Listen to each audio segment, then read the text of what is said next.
1848 година имаме интересен настан како тоа почнал да се гради висечкиот мост кај Ниагарините водопади. Ова како илустрација на почеток. Знаете ли кој одиграл главна улога во изградбата на овој мост? Едно малец, мислам детенце од 15 години, младич, по име Хоман Волш. Имено се распишала награда за оној кој што со своето летало или змеи, како ги викаме ние, оние летала, знаете, ќе успее да значи да го премости она клисор, односно растојанието од едниот брег на реката па на другиот. И успел токму овој Хоман Волш, како што кажа 15 години, се случило тоа 1848, 30 јануари, и знаете какви се тие летушки, ние ги викавме, ги правевме порано кога бевме деца и таму кај нас, со трски нешто, па или беше тоа хартиено, или пак нешто најлон, нешто таков материјал користевме, и еден обичен конец, значи плетено конец. Значи се започнало со еден конец, потоа со помош на тој конец бил префрлен по силен конец, појак конец, па се така се стигнало до јаже, па од јажето постепено се стигнало до челичен кабел, кој што бил обтегнат, кој што челичен кабел подосна послужил за подоснежните градежни активности, за да се дојде до комплетниот мост на крајот. Значи, поентата е, се започнало со еден обичен конец. Некогаш малите нешта можат да направат голема разлика. Како овде, значи, во оваа илустрација. Почнало со мал конец, на крајот направен е еден убав мост. Во Лука 16:10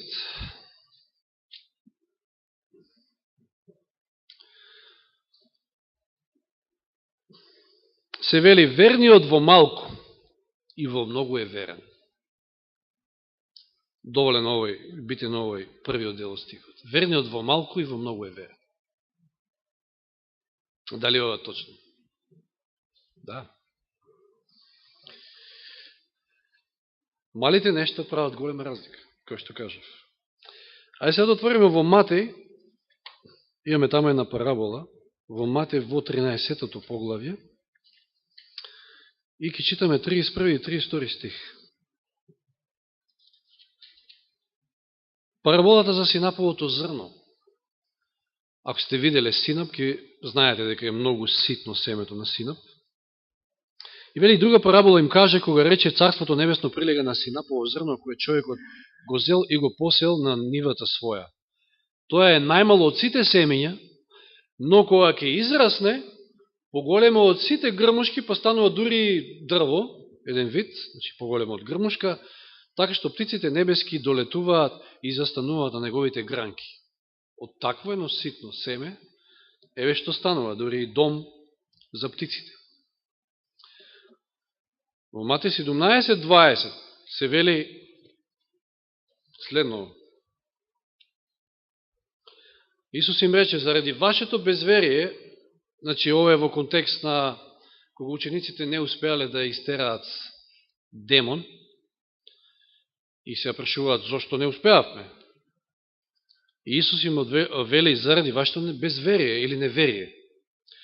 Зашто ви сте ви велам, ако имате вера и колку синапово зрно, значи толку мала, толку ситна, ќе речете на оваа планина премести се одовде таму и таа ќе се премести и ништо нема да биде за вас неможно.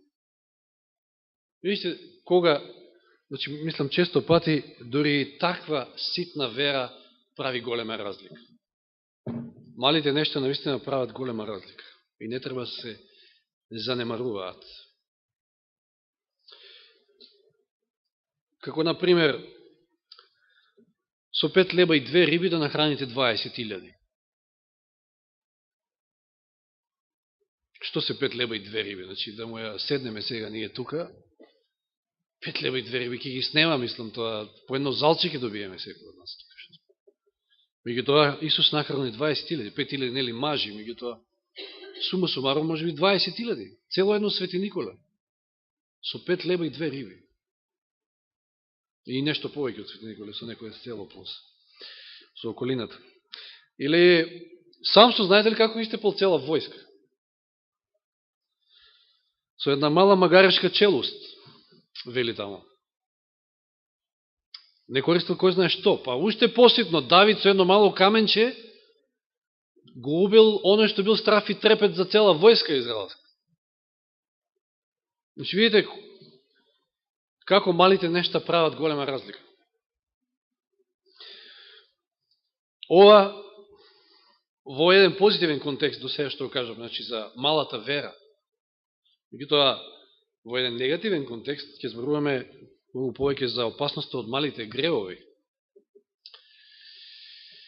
Истиот тој Давид, кој што со малиот камен го совладал Голијат, истиот тој Давид со еден мал поглед, тој ден кога не требало да останем, останал дома, кон голата Вицавеа, направил 300 гревови, тешки гревови. 300 под наводници, нели, наш израз. Се почнало тој мал поглед, кој што го задржал малку повеќе, и дошла и прелюбата, потоа и убиството, па криењето на сето тоа. Видите како се почнува од нешто мало, нешто ситно. А зошто сведоци сме на тоа што денеска во многу цркви се занемаруваат, се превидуваат тие ситни мали гревови. А се почнува од тоа. Како се станува пијаница? Посигурно од една чашка, или од можеби помалку од една чашка. Или како се станува зависник од било што. Се почнува од малку. И проблем е кога тоа малку ќе нарасне. Проблем е што не само малите гревови, него ние сме во ситуација и доаѓаме, живееме во време кое што и многу покрупни гревови се превидуваат во самата црква. И по денеска имавме поука и мислам дека треба да ни биде на сите јасно докаде се може да стигне една црква, докаде се може да стигне една нација, ако се превидуваат, се гледа низ прсти на од мали па и кон покрупни гревови. Читавме денеска каква ситуација се нашел Израел во времето на Еремија. И читавме дори стих таму. Јас ги удирам, нив не ги боли, ништо не осеќаат. Но се почнува од тоа мало. Малите гревови ја нагризуваат духовноста. Подоста малко ќе прочитаме еден силен цитат на Елен Вајт. Значи, токму тие мали гревови се проблеми, затоа ќе го разгледаме повеќе аспекти. Еве да речеме, како прво, моќта на малите зборови. Мало нешто, два збора ќе кажете за некој. И тоа може да запали, значи, цела црква, цела околина, цело мало, да кажем, за некој. Може човек да потоа да има страшни проблеми во животот, да целосно се смени сликата за него, да целосно се извалка неговиот карактер, само од 2-3 збора, ситни мали збора. Тука сме многу слаби и тука наистина ни е потребна помош Божја. А сум запишал еден друг податок тука, познатиот оној страшен пожар во Чикаго 1871 година, знаете ли како започна? Кога една крава ја бутнала ламбата во амбарот тамо во шталата, ствари, што била врзана. Да, она ламба газијана, нели знаете тие лампи какви се запалило тамо сламата, сеното и полеко тој амбар и ќе отишел цел град за малку. Знаете каква страшна катастрофа се случила во Чикаго таа година. И сето тоа од една мала ситница. Јаков што вели во 3-то поглавје, Јаково послание?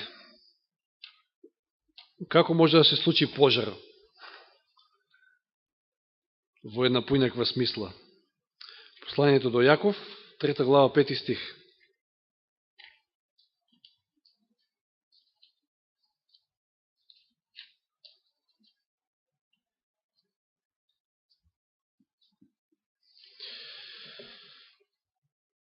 Така и јазикот е мал орган. Внимавајте, мал. Наистина е мал. И дори искриен таму, не се гледа многу. Но, големи работи зборува. Еден мал орган, а колку голема гора запалува. Колкав голем пожар може да направи. Да. Моките на малите зборови. Воопшто еднаш зборувавме за моките на зборовите, ако се сеќавате. Интересно е што со тој јазик можеме да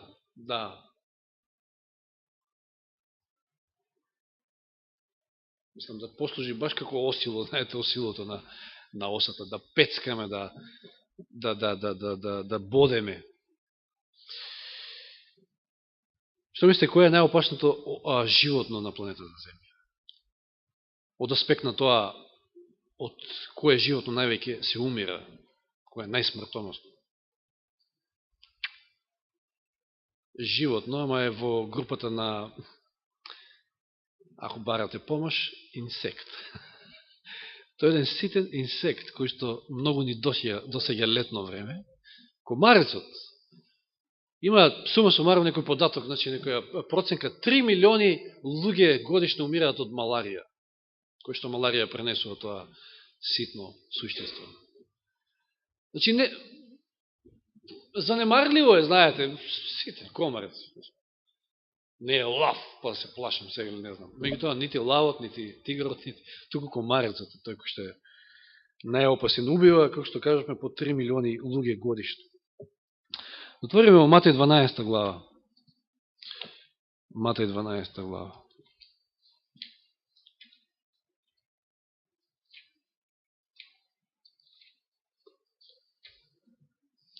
Тридесет и 37 стих. И ви велам дека за секој лош збор, што ќе го изговорат луѓето, ќе одговараат на судниот ден. Зашто по зборовите своји ќе бидеш оправдан и по зборовите своји ќе бидеш суден.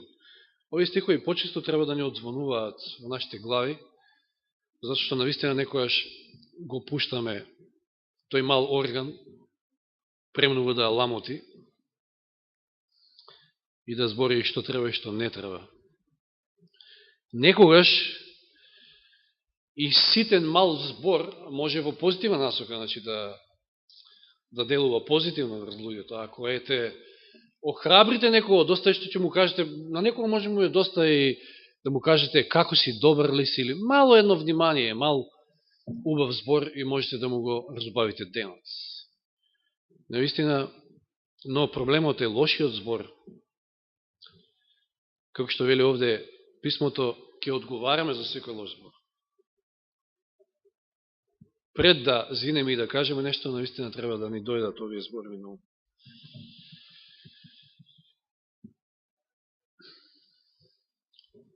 Да читаме Пословици 13.3.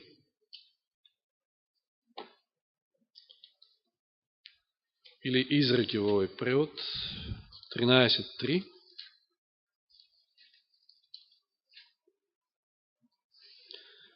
Овој стих гласи вака: кој ја чува устата своја, тој ја чува душата своја. А кој широко ја отвара устата своја, тешко нему. Многу кажува овој стих, не би коментирал.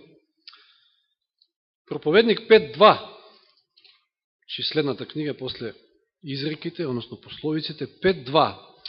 Зошто како што соништата доаѓаат при многу грижи, така и гласот на глупавиот се познава од многуте зборови. Да, наистина треба да се погрижиме малку повеќе да работиме на ова, како што самиот Јаков ќе каже, совршен оној човек кој што не греши во зборовите.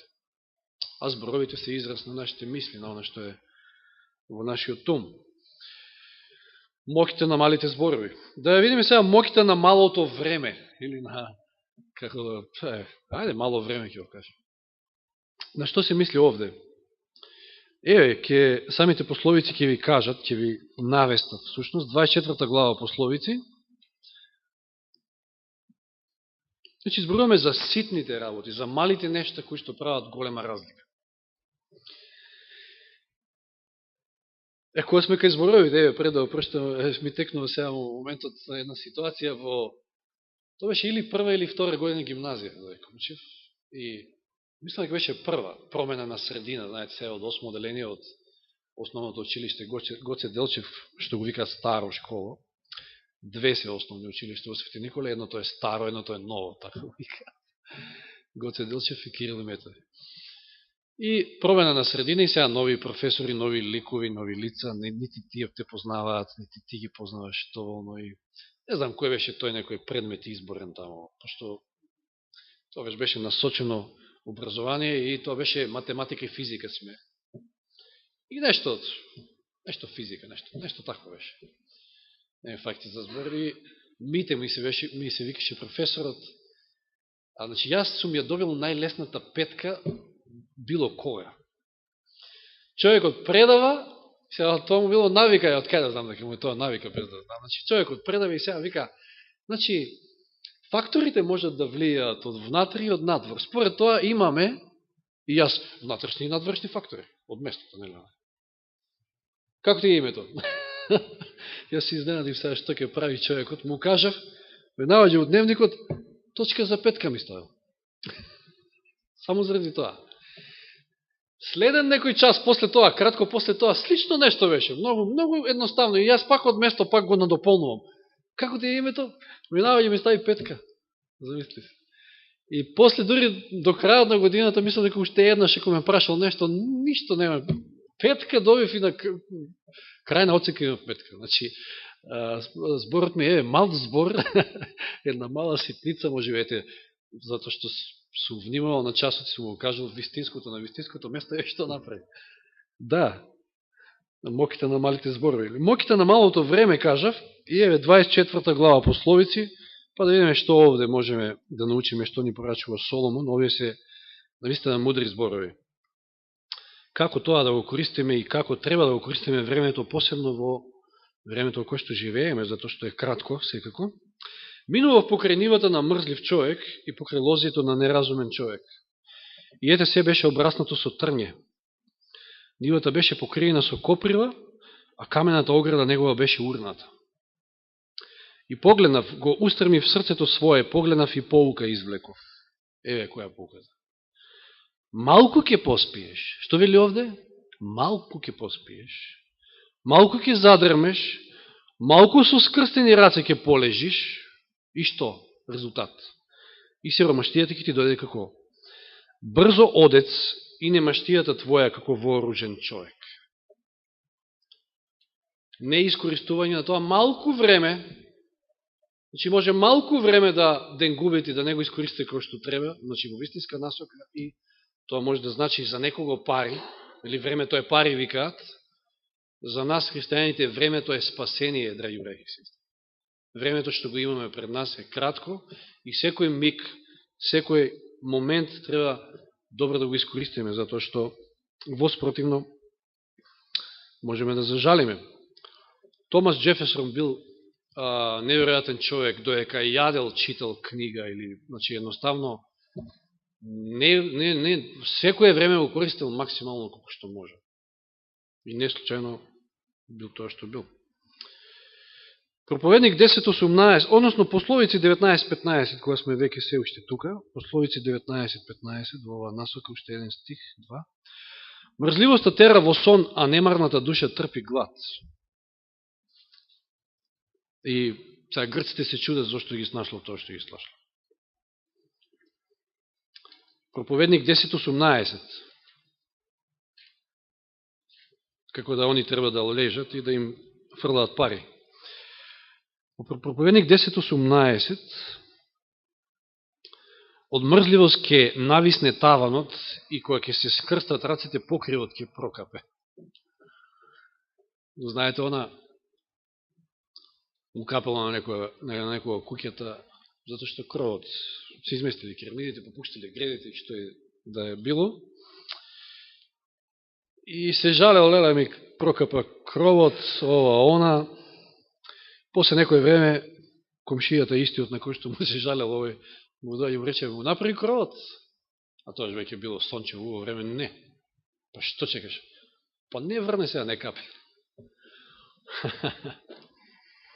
Да, кога не врне, не капе. Не те прашува кој ќе заврне, како овие денови. Времето треба да го искористиме и тоа мало време на најсоодветен начин. Моќта на малата раска. Си прашувате што е ова. Верувам дека никој од нас не му е, односно неугодно му е на секој од нас кога макар и влакно од стрепката ќе ви влезе во око. Значи, едноставно се ќе оставите, се доека не го извадите она страна од тело што ви е во око. Наистина смета. И најситно е влакно да е. Проблемот не е и не настанува доека ние се бавиме со нашето влакно во око или, не знам, раскали, гредали, ето, секој од нас и знаеме. И тоа проблемот настанува кога ние си губиме времето со раската во окото на другиот. Самата Библија не поучува, Исус не поучува во Лука 6 глава, да отвориме таму. Ова е дори поврзано и со времето. Значи, што се занимаваме со тугите проблеми и со тугите мани, кога ние не сме ништо подобри. Некои уживаат едноставно да се бават со туги животи. Што за еден христијанин е запрепастувачки, ако е така. Лука 6 глава, и од тука нели доаѓаат и оние зборовите, уговарањето, ако се занимавате со тугите животи, тоа ќе зборувате за тугите животи и можете да предизвикате страшно големи пожари, во кои што вие нема да бидете поштедени. Значи, Лука 6:41-42 познати зборови. Зошто ја гледаш раската на окото на својот брат, а гредата во своето око не ја забележуваш? Или како можеш да му кажеш на својот брат, дозволи, брате, да ти ја изведам раската од окото твое, кога сам не ја гледаш гредата во своето око? Лицемери извадија најнапред гредата од своето око, па тогаш ќе видиш како да извадиш раската од окото на својот брат. Прашање е раска, прашање е нешто многу ситно и мало, но малите нешта прават голема разлика, да. Како што кажавме. Или во Песна на песните се спомнуваат тие мали лисици кои што го расипуваат грозијата. Како асоциација и на малите греови за кои што зборувавме. Значи, ова се спаѓа во мали греови.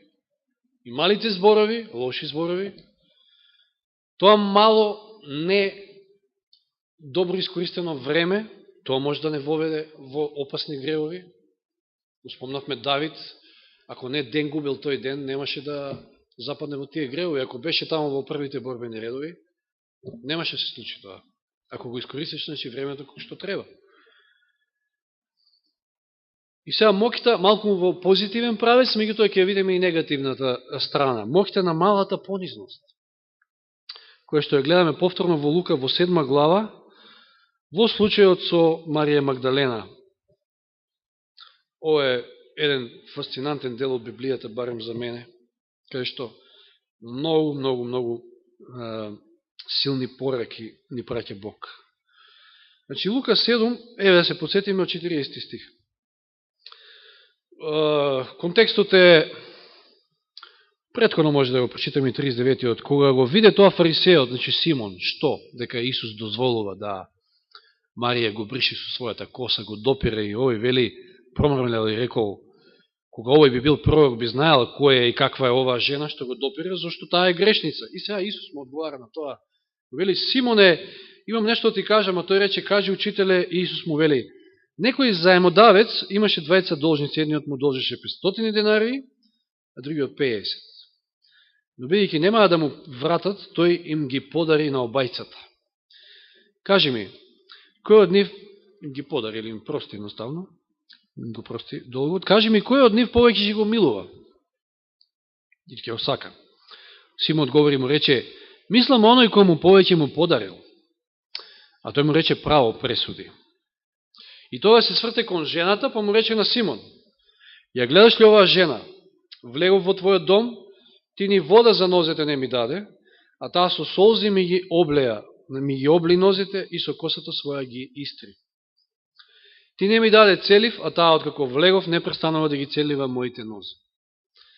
Ти со миро не ја помаза главата моја, а таа со миро ги помаза нозете мои. Затоа ти велам, неизе и се простени многу греови, зашто покажа многу љубов. А внимавајте сега, а кому му е простено малку, тој мала љубов има.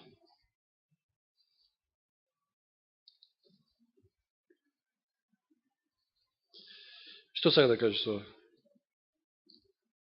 Оние што се гледаат како мали грешници, и Спасителот го гледаат како мал. Имаат мал Спасител. Но оние кои што се гледаат како големи грешници, како Марија во овој случај, иако Симон бил поголем и од нејзе, меѓутоа не се чувствувал како таков, тие кои што се чувствуваат како големи грешници имаат голем Спасител, тие многу љубат. Видите, која е малку, меѓутоа голема разлика прави. Нам ни е тешко да признаеме и најситни работи, а сакаме да се доближиме до Господа, сакаме да се спасиме. Нема спасение на тој начин. А Господ едвај чека, че Господ е милостив, Господ е многу милостив, добар. Да се покајаме, да дојдеме кај Него и да се осознаеме колкави грешници сме, како Павле кога ќе каже дека е најголем од сите. И токму Господ со тие, со таквите може највеќе да работи и да ги искористи највеќе. Гедеон, сетте се на Гедеон, ќе рече, па јас сум од најмалото племе, па јас сум од никаквиот дом, од најнезначено семејство. Но Господ токму него го искористил. Павле ќе каже, јас сум најмало од апостолите, а како го искористил? Давид ќе каже, па јас сум најмалиот, јас сум едно овчарче само, мене ли ме избираш? Господ таквите ги искористува највеќе. И Марија ја искористил на фантастичен начин. Одржала една проповед без зборови овде, што, како што вели Исус, доека се проповеда Евангелието, нема да се заборави, значи ќе се спомнува тоа што ти ми го направи на мене. И позната е она изрека на Мартин Лутер, не знам ако сте ја слушнали, ако не ќе ја слушнете сега, прекрасна изјава. Господ создава од ништо, вели Мартин Лутер. Затоа додека не станеме ништо, тој не може да направи од нас ништо. Не може да направи ништо. Додека ние не станеме ништо, тој од нас не може да направи ништо.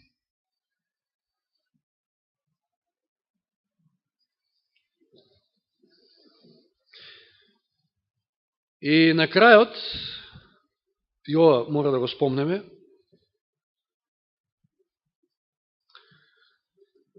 како што не гледаме, одnosno ги превидуваме оние мали греови, некојаш ја имаме таа навика, знаеме да се исмеваме на такви ситни работи, кои што сметаме дека ете се неважни, небитни. Зборуваме за греови. Минатиот пат зборевме за, кога обработуваме Римјаните 14 глава, за работи кои што не представуваат греф, не повлекуваат морална одговорност. Дали тоа некој ќе јадел жртвувано на идоли или нема да јаде, не представува ни едното ни другото греф. Туку едниот може да е послаб во верата, па треба да внимава појакиот да него соблазни, затоа што токму е познавањето на таа тематика. Но овде зборуваме за греови. Значи, дали е мал, одnosno мал греф не постои, тоа е оксиморон. Греф си е греф. Мал греф не постои. Но ние често пати знаеме да се исмеаваме некојаш на...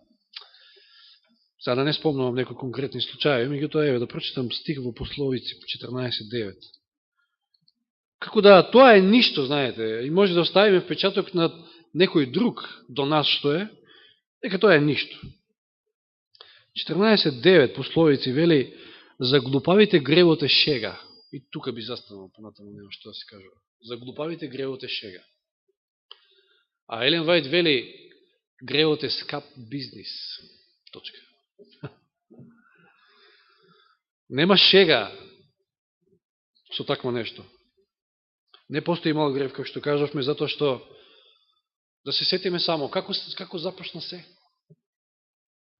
Со еден мал залак од забрнетото овошје, зарем не? Може би ќе рече некој, Ситница.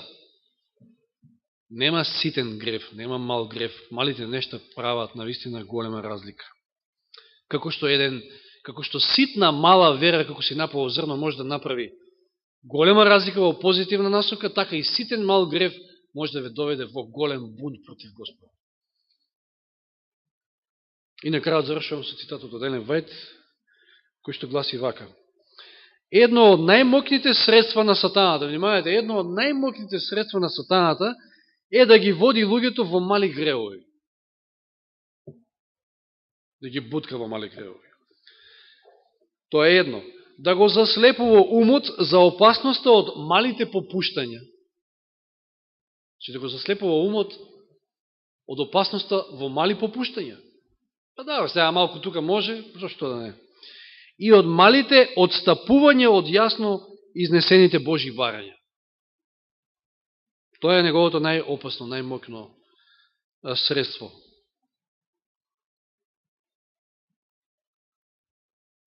Мнозина кои што се запрепастуваат од некои страшни греови, на посетните гледаат како на нешто со занемарливи последици. Не може гревот да има занемарливи последици. Секој грев води кон што? Кон смрт. Последицата е таа. Но, ваквите ситни гревови ја јадат побожноста во животот на душата. Значи, полека и полека ја нагризуваат и ја јадат побожноста на таквите мали ситни гревови. Јас верувам дека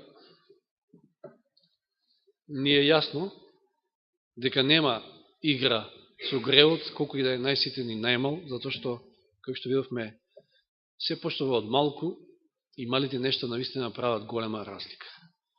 Јас се молам да ние имаме барем таква мала ситна вера како си напало зрно, за да преместуваме и големи планини, да со Божија помош можеме да ги оттргнеме и најголемите греови, најголемите мани во нашиот живот. Нека Господ ни помогне во тоа. Амин.